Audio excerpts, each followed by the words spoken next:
Hello, hello, hello. How are you guys doing this evening? It is currently 5:59 p.m. Boo Radley just came up here. He just got done eating his dinner. How was your dinner, Boo? Was it? Oh, he wants rubs on his head. He said, I want pets on the head, Dad. He just had his dinner, and we have had a crazy day today. First of all, we got up. I did not expect the day. Do you ever have one of those days where it's like you have it all planned out and then it doesn't turn out the way that you thought that it would turn out, if that makes sense? So last night, I went to bed rather early last night. What was last night? Tonight's Tuesday. Last night was Monday. Oh, we had our marriage counseling session, and then afterwards we went to Cheesecake Factory to eat, but the wait was like 40 minutes and there were no tables in the bar. So Alex was like, do you want to go to Brew Burger? So we went to Brew Burger instead, and I had a salad to start, and then I got nachos with no meat on them. They were delicious. They were so good. And then a side of fries, which I didn't really eat very many of the fries at all. And then Alex got, because I wasn't sure if I would like the nachos, because I've never had the nachos there before. I usually get this Impossible burger. They can make any of their cheeseburgers, they can make into Impossible burgers. So they have one that's like this garlic 3-cheese thing that I usually get. So I wasn't sure if I was going to get it, and the server, she was like, oh, the nachos are really good, and Alex was getting the nachos, and I was like, if Alex gets the nachos, and then I want the nachos, so I got the nachos. Alex got a side of fries as well, and he got chili cheese nachos. We sat there, and we had a wonderful dinner, and then we came home. He was so tired, and so he was like, I think I'm going to watch like one show, and he was like watching an episode of The Crown. I called and talked to Tanya, and then I got into bed because I was so tired, and I fell asleep, and I woke up. So I don't even know, it was like early. It felt really, really late. We got home at like 8:30, and it felt like it was like 12 or 1. And so I don't even know what time I fell asleep, but I woke up and it was like 11:30 or 12. And I got up and I was like, I want to watch some TV, and I was like trying to figure out what I was going to watch. If I was going to go back to watching Fear of the Walking Dead, because I'm still on like season 3 of that, or if I was going to start a new show. And I had 2 episodes of The Surreal Life, and I just had kind of decided, I'd even actually taken it off my list, so I just wasn't going to finish it because it had been so long since I had watched it. But I was like, I'm going to watch these final 2 episodes of The Surreal Life. At one point, I thought I had finished it maybe, but I didn't. So anyway, I watched the final 2 episodes of The Surreal Life. It was really good.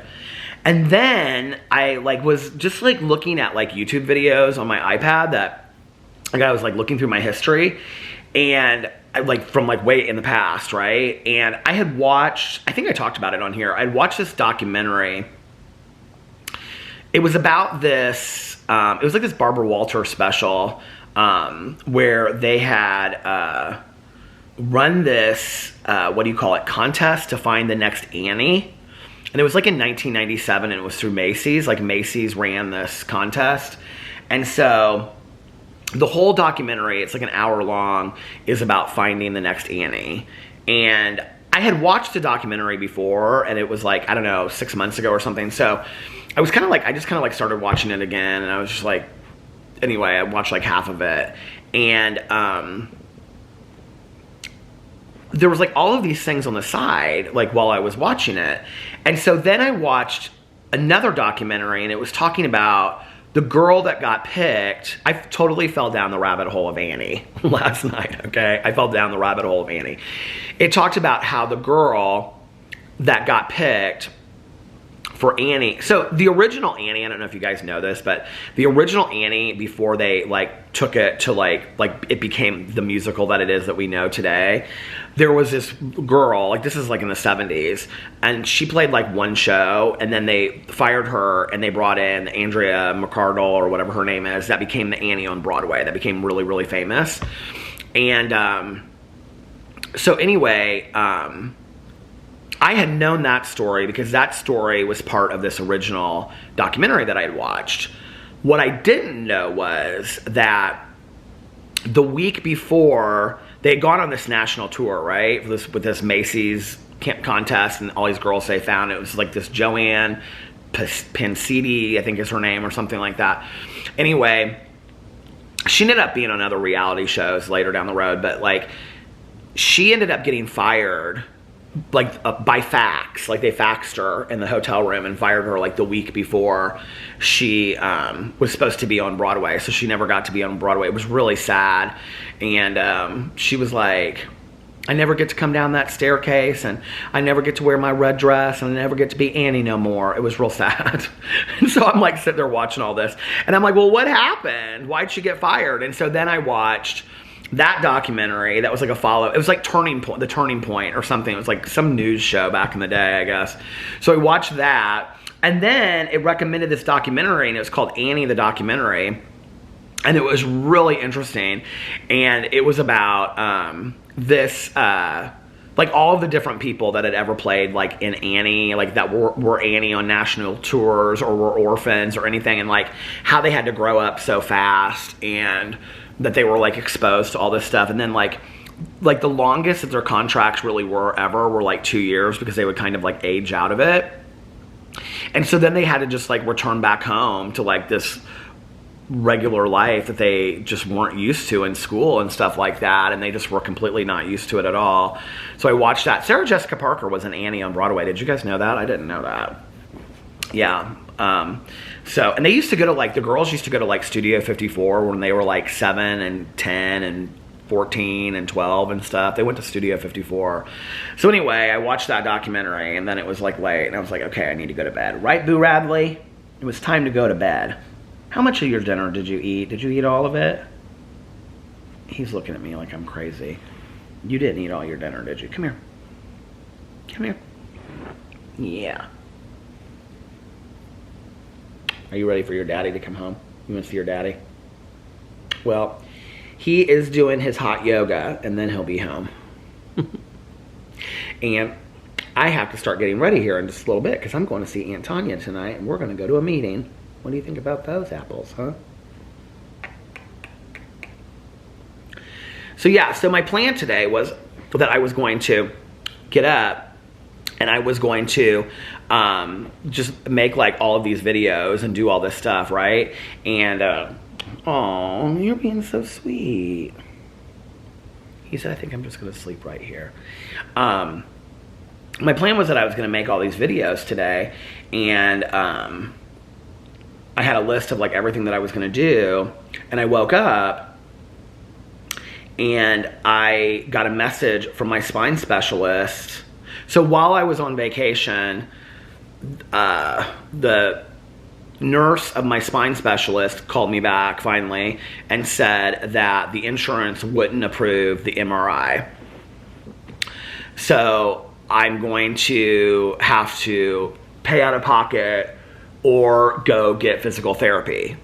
The thing is that physical therapy based on when I went and saw him 2 years ago, because he said insurance is going to want you to go have physical therapy. I'm recommending this shot.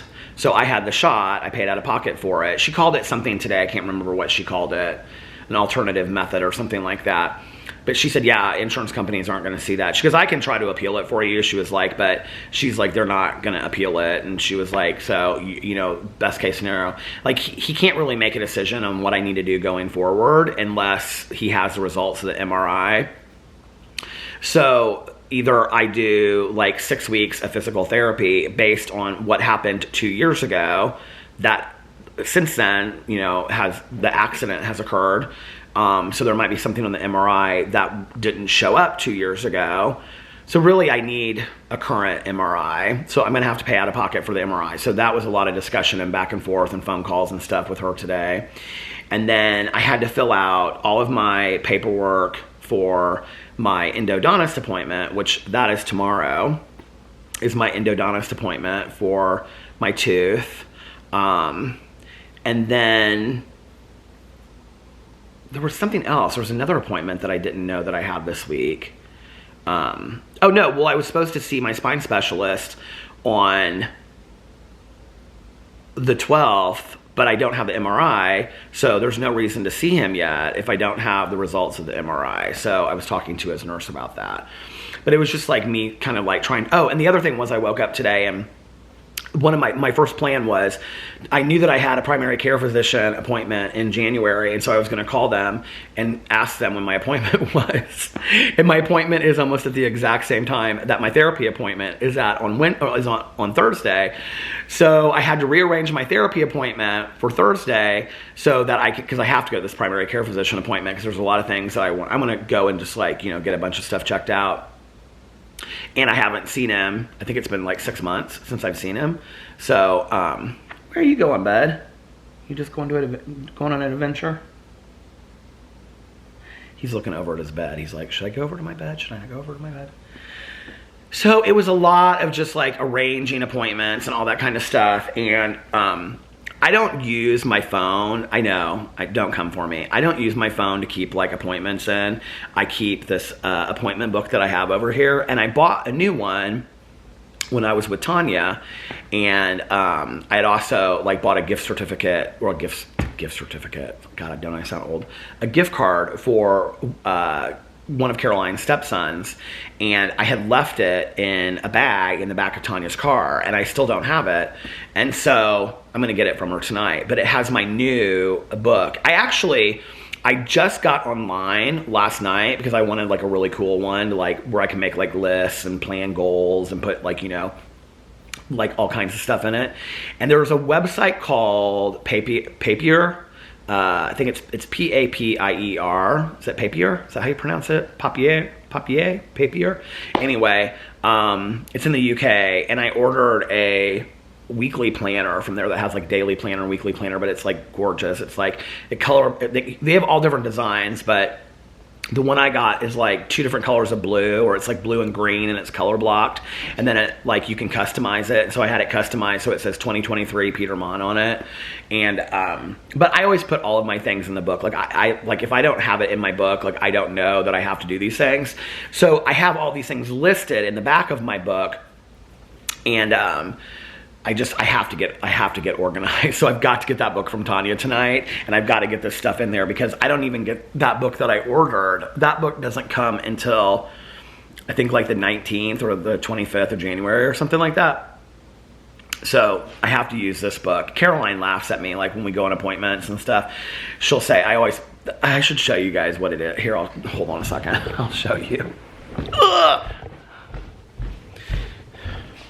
I have to like put these candles from the table. I have to move them over there. So, okay. Ugh.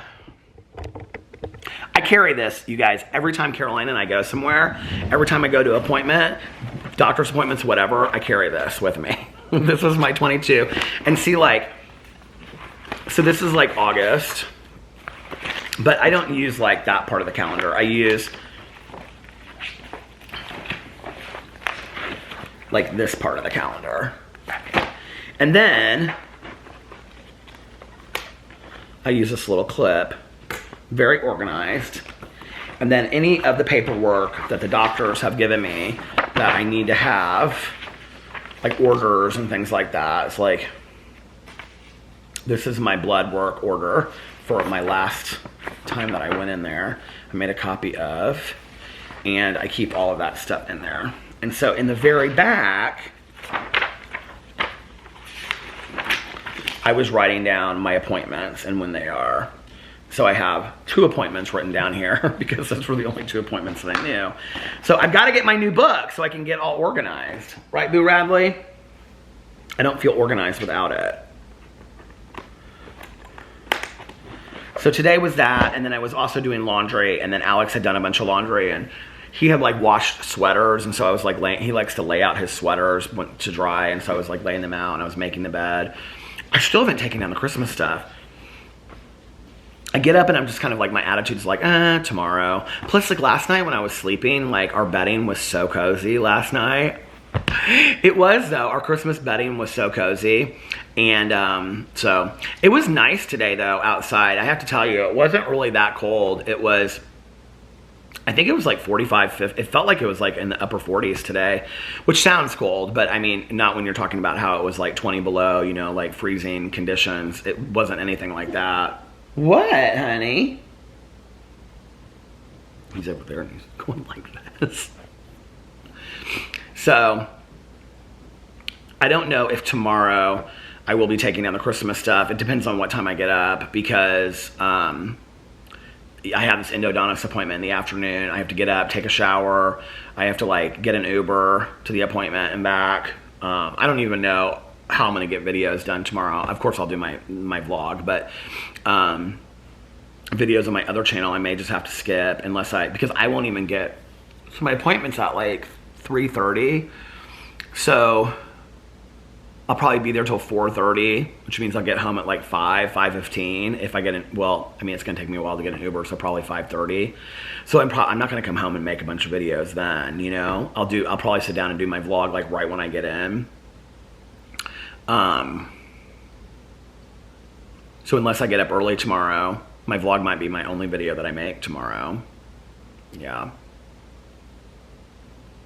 But I've got to get this stuff taken care of. I was talking to my friend Valerie today on the phone, and I was like, I have all these appointments this week, and I was like, I wish I didn't have all these appointments. She's like, no, it's good. You're getting stuff taken care of. And I'm like, I know, like, it's good that I'm like, you know, getting all this, you know, I kind of have like a regimen of like what I know that I need to get done and all this kind of stuff.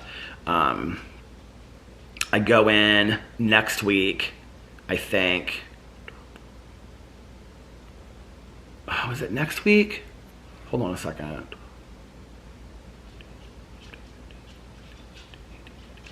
I think I go in next Friday for my first periodontal cleaning. And then I think I go in the following week for my second periodontal cleaning. And then after that, I go see the dentist again with the results of what the endodontist has said. Or if she's decided that she's going to do a procedure in between there too, I might have to go back in there and do some kind of, you know, and I don't, yeah, so and the dentist stuff is getting expensive because we don't have any dental insurance, but you got to do it, you know. Are you wanting back up here, sweetie? Come here. Come here. Ugh. You're a big boy. Yes, you are. What are you and Dad going to do tonight while I'm at my meeting? You going to watch The Crown? You going to sleep? You going to take a nap?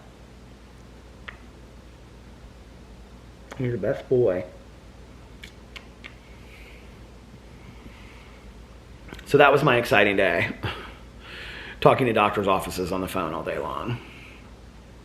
And, but like, I feel like I got some kind of plan in place for all the stuff. Look at your little feet. Look at your little rabbit feet. I said something to Alex about needing to get him groomed, get a haircut. And Alex was like, not in the winter. And I go, what? And he goes, not in the winter. We'll wait till March. We'll just cut his bangs so he can see. I said, okay. He goes, don't you think that we should keep his hair a little bit longer so he's warm? I said, I don't know. Yeah. You're probably pretty excited to see him, aren't you? You love your daddy, don't you? He knows that name.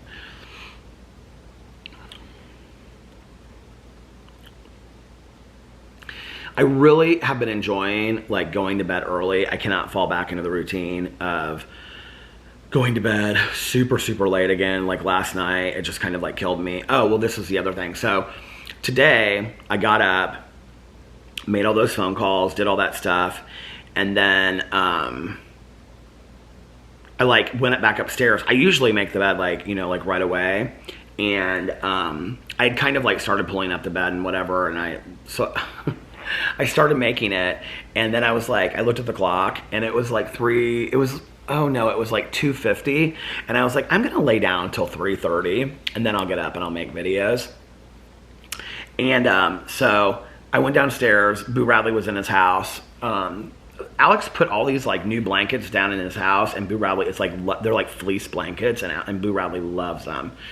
So I was like, come on, Boo, come on. So I got him and brought him upstairs. And I set my alarm for 3:30, and I was so cozy in bed. I just was like, oh my God, I could just sleep forever. Do you ever do that? I very rarely take naps in the middle of the day. So I lay down until my alarm went off at 3:30, and then I looked at Boo, and he was like curled into this like little circle, and I was like, we'll just sleep till 4. I set my alarm for 4. I can't believe I actually got up at 4. I was like, well, here was the deal. I also knew that I needed to do some laundry, and so I was like, if I don't get up at 4 and put this laundry in, because I had like an outfit that I wanted to wear for tonight, I was like, if I don't get up at 4, then the laundry won't be done in time for me to get ready and go to this meeting tonight. Plus, I knew that I wanted to at least film my vlog, and I was like, okay, Peter, you could sleep right up until the time that you have to go, so you need to get up, because I was just so comfortable. I don't know what it was. It just was, I was so comfortable today. Our neighborhood is like so dead too. Like I walked outside a couple times. I thought I heard the mail guy.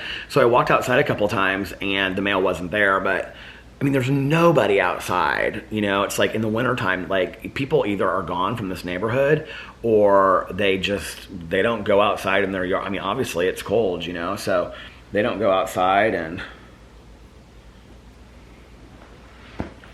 what is it, honey?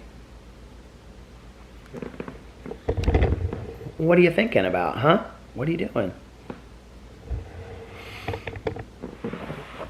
So yeah, so Alex is going to take me over to Tanya's, and then we're going to go to our meeting, and then Tanya will bring me home. And my friend Valerie is back in town. Hey, Valerini! She's been at her boyfriend's house for the last, up north, that's what we call it, up north. She's been at her boyfriend's house since like the week of Christmas. And so she's back in town again. So I'll probably see Valerie in the next couple days sometime. And what else, boo? What else is going on, huh? Haven't been reading a whole lot. Haven't been doing anything. We did make the bed today. We did do that. And when I read that book a couple years ago, it's like Make Your Bed. And it's like, I still think of that every single day. It's like when you make the bed, at least you've accomplished like one thing. I still think that. I know that there's those people out there that are like, oh yeah, you made your bed, big accomplishment. Trust me. Let me tell you what else about it is. Okay, all I do is pull up the comforter and put up the pillows and make them look nice. Okay, it's really not that big of a deal. It takes me 2 minutes. But at least I accomplished something.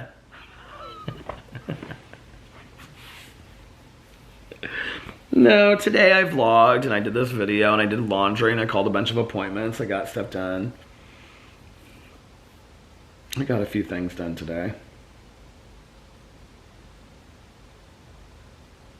I don't beat myself up like I used to, you know? Like, I used to beat myself up so bad, like if I had this list of things that I wanted to get done and I didn't get them done, I'd be like, God, you know, you had the whole day and, you know, you could have gotten this done, you could have got that done and whatever. I just don't beat myself up about it anymore. I'm like, you know, you'll get the things done that you are supposed to get done or that you want to get done, you know, and enjoy life, you know, enjoy the moments and slow down a little bit. You know, it's just, I don't know. I used to beat myself up so much for it. And also when I look back on like the things that I would beat myself up for like not like doing on a regular basis, it's like, I mean, we still keep the house pretty clean and things like that, but like, I would have like a schedule where like it would be like Tuesdays I would do this, Thursdays I would do this, and you know, Fridays I would do this. I don't do that anymore. Like I just don't. You know, we keep it straightened up, we keep it cleaned. I don't beat myself up too bad about it. If it gets a little messy, it is whatever. It's like Alex, myself, and Boo Radley living here. You know, it doesn't have to be perfectly spotless. I think I lived to these standards that were unrealistic for a really long period of time that didn't make me any more happy, you know? It's like one of the things that we talked about, speaking of the bed, like in marriage counseling was, you know, Alex brought up, I don't even remember when this was, when we first, I think, were there. He said, you know, I know that you make the bed because you think that when I come home, like that makes me happy to have like a made bed and whatever. He's like, but I don't really care. Like that's not my love language. Like I don't care if the bed is made, you know? And so, you know, in doing a lot of these things that I thought was making like a nice home for him, what I had to realize was, do it, Peter, because you want it. Do it because you want a nice home for yourself. Do it because you want the bed made. Do it because you want a nice clean kitchen. Do it because you want stuff straightened, you know, whatever. Like back in the day, those blankets back there, of which we have about 10 folded in a row, just piled on top of each other, that would have driven me crazy. Today, I'm just like, it is what it is, you know? It just is like, back in the day, I would have had to have gone through those blankets, had, you know, half of them in the basement, only kept 2 that we use and things like that. Alex uses all those blankets. Like, depending on the day, he pulls out a blanket, or he's got that Snuggie thing over there, which I can't stand, but he uses it and he loves it, you know, and it's just like, I don't care. I let that stuff go, you know? I think probably one of the greatest lessons about relationships was when we first got together, I'm very organized. Alex is very organized, but in different ways. And like he had in the corner, he still has in the corner of our bedroom, but on his side, like this laundry basket that would get very, very high with laundry. And like when we first moved in together, it would kind of like make me a little nervous, like a little anxious, right? Because I'd be like, are you going to do that laundry? Are you going to do that laundry? And I remember he said to me one time, he said, and you know, our house is I just want to make this clear. Our house is kind of like a organized mess. I mean, it is by no means spotless or anything like that. And that's how I like it. Like, that's how I like it, you know? When I walk into other people's houses, like my cousin Caroline, she wipes down her kitchen counters every single morning. Her house is spotless. I love her house. Her house is beautiful. I couldn't live like that. I just couldn't, you know? But I can remember Alex and I talking about it, and Alex said, like, I know that because I like take off my clothes every night. I fold them. I put them on top of each other so that they're ready for me to put on the next day.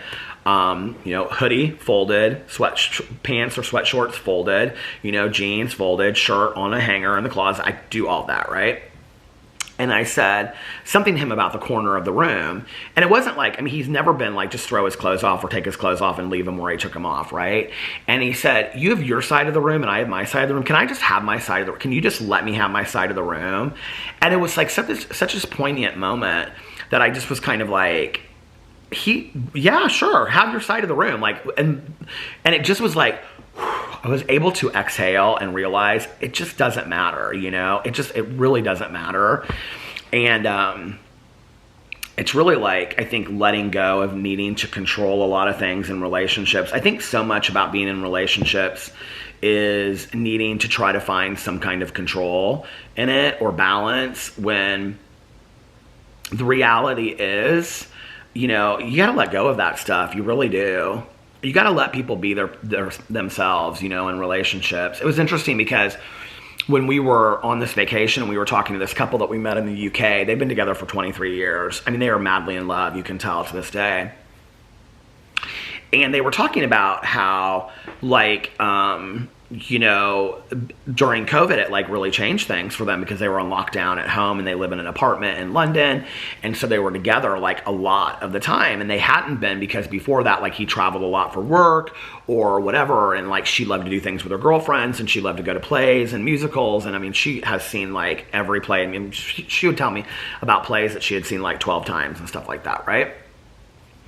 And she's like, you know, it was really good for us to like spend so much time together. She said, but at the same time, what it made us really realize was in the past, how much we appreciated our time apart from each other as well. And so, you know, when the lockdown stopped, we were able to say, like, you know, we were able to all over again appreciate that. And it's interesting because a lot of people will say like, oh, you and Alex live such different lives. We really don't. Like, I mean, we really lay in bed every night together, or, you know, 4 or 5 nights a week together.